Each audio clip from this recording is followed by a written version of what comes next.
May I tell you a story when I was a boy in the little island of Barbados. We were a very large family, 9 boys and a girl, my father, my mother, and my grandmother on my mother's side.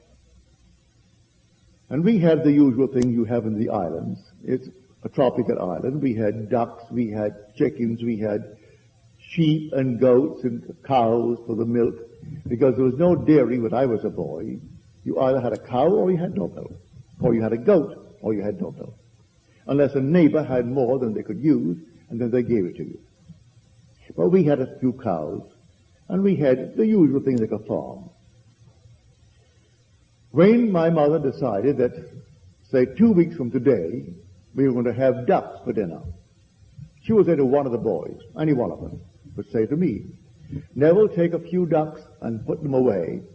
Well, I knew exactly what she meant. You will take 3 ducks for our size family, maybe 4 ducks, because there are not so much on the duck. But you'll take the ducks, and you put them into a pen by themselves, away from the other ducks. Because the normal run of ducks, we fed fish. Fish was plentiful and cheap. In fact, when I was a boy, you bought fish all a penny. There was no refrigeration, so the boats came in late, around sundown. What they didn't sell on the beach would rot. We had no refrigeration. So you could take a bucket down and buy all the fish you wanted for a penny, or they'd use it the next day for bait. So we fed the ducks the fish and the entrails of fish, anything out of the fish. Well, they thrived on it. They got good and fat, but they tasted just like fish. They fed on fish, and they became fish. Mother said, we want ducks. All right, so you took 4 ducks, and you put them away. And then for the next 2 weeks, or in 10 days, they will completely change the odor of that flesh if you were consistent in the change of feed. And you put the sour milk, corn, wheat, anything you had, but not fish. You couldn't just give them this during the day, and because fish was cheap, give them a little fish at night. You couldn't mix up the diet. So for the next 2 weeks, you gave them that changed diet. May I tell you, if you didn't, what happened? We couldn't have ducks for dinner.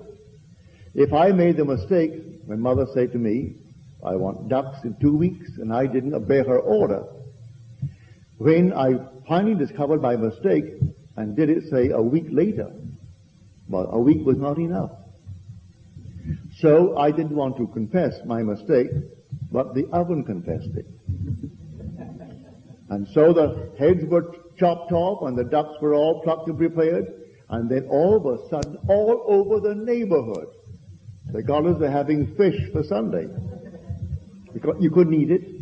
The thing, it was a duck, it looks like a duck, it is a duck, but it tasted like a fish. For it fed upon fish for the 2 weeks. Or rather, at least 1 week. It took 10 days to convert the flesh from the fish where it normally fed because it was cheap into the wheat or the corn or the milk. That was a lesson I learned. If I am going to be the vine of eternity, and I am the eternal vine, I can only grow what I feed myself mentally. What am I feeding myself morning, noon, and night? I cannot change it during the day and say, a little fish because it's cheap. What's going to happen here? This is nothing. And all of a sudden I read some stupid little thing and I react. That's my fish. And I want a bird that really is milk-fed. I've got to actually put myself on a diet, a mental diet, and stick to it. And then I will bear the fruit of that changed diet. It's entirely up to us. All these little things happen in our life to teach us a lesson.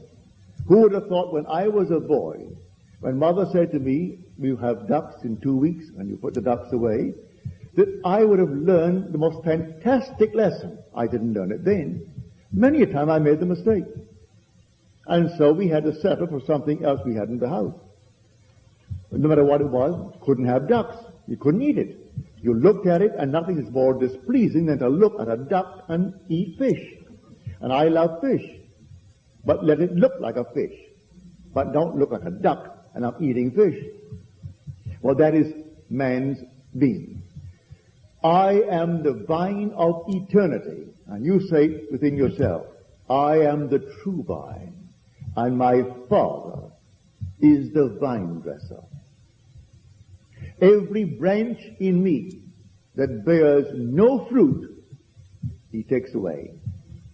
Every branch that does bear fruit, then he prunes it, that it may bear more fruit. Now, if I am that vine, and my imagination is the eternal vine of the world, then I should do something about it. And morning, noon, and night, every moment of time, even in my dream, I prune it. Even in the dream, you get to the point, you simply start pruning, and you prune and prune. This is not bearing properly, or this is a dead wood, and you take it away. I want no part of it. But not wait until the end of the week or the end of the month when something is pressing and say, no, this I'm going to do. It doesn't work that way. You do it morning, noon, and night. That's what I'm talking about. All that I behold, though it appears without, it is within, in my imagination, of which this world of mortality is but a shadow.